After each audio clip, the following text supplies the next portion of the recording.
A ver, Santi, vamos a escuchar los sonidos y me decís qué animal es. Para.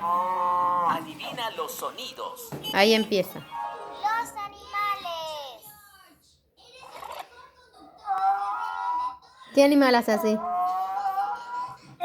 La cebra. Un burro. Un burro. A ver, otro. Una abeja. Una abeja. Cabra. Cabra. Una cabra, bien.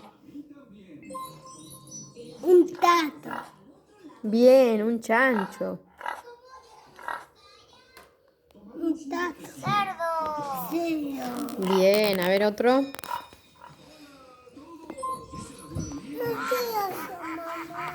¿Ese? Un pato. Un pato, bien. Pato. Pato.